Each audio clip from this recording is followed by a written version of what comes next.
This episode of Marijuana Today Daily is brought to you by our friends over at the Atlantic Farms Medical Marijuana Dispensary of Portland, Maine, which is located right down the street from where I live and is known as being the medical marijuana dispensary that is also a gas station, where you can fill up your tank alongside getting medical marijuana products. Check them out over at theatlanticfarms.com. That's theatlanticfarms.com. Good morning, Marijuana Nation. It's Thursday, April 8th, 2021, and you're tuned in to episode 1043 of Marijuana Today Daily. I'm your host, Shay Gunther, and I'll be walking you through today's marijuana news and headlines. As always, we have a full and busy day of cannabis news in our hands, so let's jump right into it. We have some good news to lead off the day, as a bill in the state of Virginia was just approved yesterday in the General Assembly that would speed up the timetable for when adult use marijuana actually becomes legal from 2024, as was stupidly designed in the original adult use legalization bill recently passed, up to July of this year, which I would argue is still too far off, but certainly better than 2024.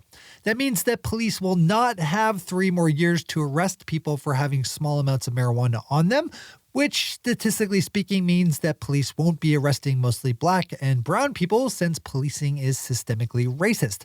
The bill passed yesterday by the General Assembly had been put forth by the office of Governor Ralph Northam, so he certainly will be signing this one into law. As passed yesterday, Virginians 21 years of age and up will be free as of July 1st to have 1 ounce of marijuana and 4 plants growing at home. Since sales of legal adult use cannabis won't follow in Virginia until 2024, it will be interesting to see how the culture of home cultivation develops in the state.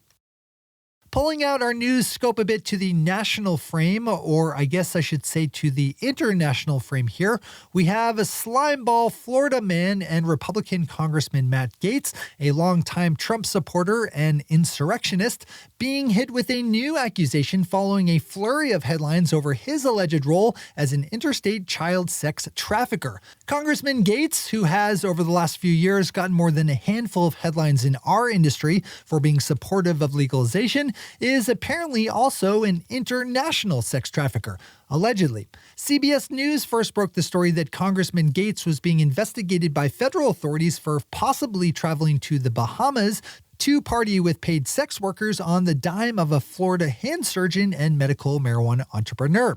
Traveling with paid sex workers to other countries is illegal, of course, and is especially problematic for Gaetz here because he started supporting medical marijuana legislation after the alleged trips to the Bahamas took place, raising pay-for-play allegations since they were paid for by a medical marijuana entrepreneur. All I have to say on this storyline is that if you are surprised that Matt Gaetz would turn out to be such a slimeball, do I have a bridge I'd like to sell to you? Or at least I would if I were a slimeball like Gaetz. Give this one a soap opera read today. Our final top headline on the day swings us down to Alabama, where yesterday a bill to legalize medical cannabis was approved by the House Judiciary Committee, sending it on its way to one last final stop with the Health Committee before a possible House vote.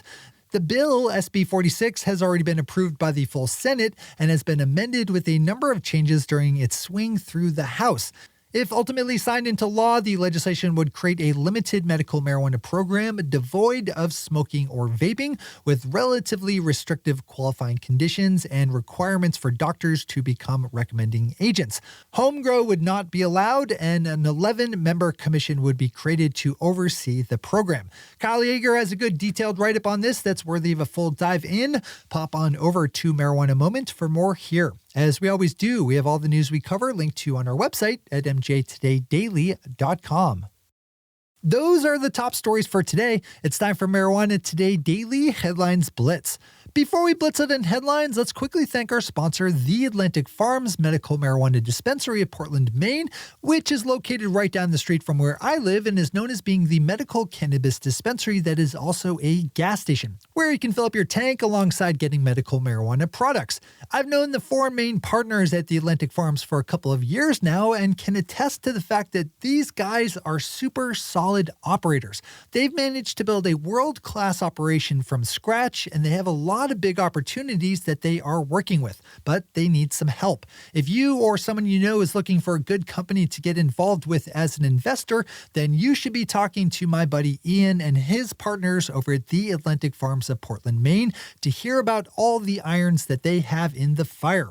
You can start learning about The Atlantic Farms by perusing their website at theatlanticfarms.com, and then you should email Ian at theatlanticfarms.com, with Ian spelled I-A-N. Big thanks to everyone over at The Atlantic Farms for the support that helps us keep the podcast train chugging along.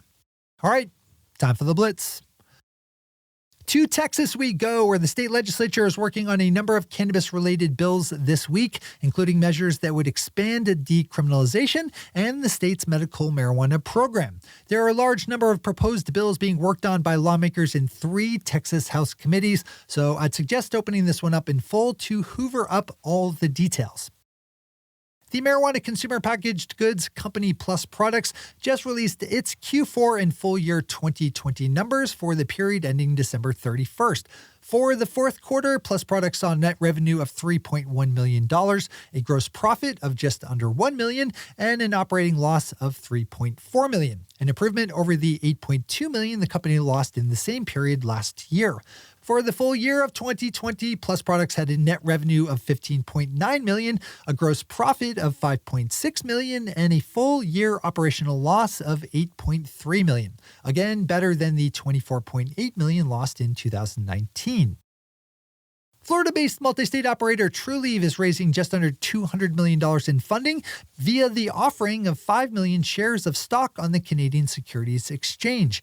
The offering is being conducted by a group of underwriters led by Canaccord Genuity and should close sometime next week. A state senator in South Carolina is threatening to use his powers to block legislation if fellow senators do the same thing to his bill, setting up a limited medical cannabis program.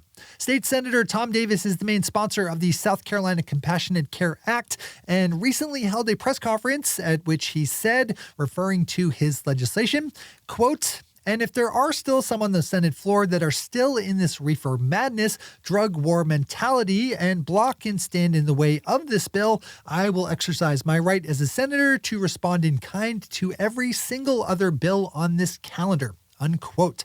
If made into law, the South Carolina Compassionate Care Act would carve out space for 15 vertically integrated operators with licenses for more than 100 dispensaries. Best of luck to everyone pushing that. Multi-state operator Green Thumb Industries will be building a $50 million cultivation and processing facility in New York after landing a number of financial incentives from a local development authority that will carve out a 15-year property tax abatement as well as exemptions for sales and use taxes. The project is slated to bring around 125 full-time jobs to the area, and upon the securing of all remaining approvals, should begin sometime this year. I think it's just great that we live in a world where legal cannabis companies are starting to get tax breaks. Denver, Colorado's City Council will be deliberating over the next few weeks the idea of permanently allowing legal cannabis companies to continue offering curbside and drive-thru service for customers. Those new retail modalities were first allowed, of course, in the early days of the coronavirus pandemic last year, and have become something that a lot of people just want to keep around. I think we're likely to see a lot of that everywhere, even as we struggle back towards the new normal. And finally for today, Alex Halperin has a good piece up over at Slate that takes a relatively broad look at how different U.S. states are rolling out legal marijuana, with a particular eye on how social equity programs are designed and actually implemented. Regular listeners to this podcast should not be surprised to hear that a lot of states have had a lot of missteps in their efforts to craft a more equitable legal industry, and the issues around big companies and the advantages that they carry and often propagate are worthy of attention. I'd highly suggest giving Alex's story a full read and a good think. Those are the headlines and news for the day. I'll be back with you again tomorrow with another information-packed episode of Marijuana Today Daily. But in the meantime, if you have any stories to share or feedback to give, zip us an email to headlines@mjtodaydaily.com. And while you're clicking around the interwebs, swing over to our website at mjtodaydaily.com to find links to all the news we cover. Thanks to our sponsor, The Atlantic Farms, and to all of our awesome patron listeners for the support that makes this show possible. To join the illustrious ranks of the patron listeners yourself, swing over to our website at mjtodaydaily.com and click on that big blue button at the top of the page that says Become a Patron. I'm your host, Shay Gunther. Thanks for tuning in and starting your day with marijuana today. Today.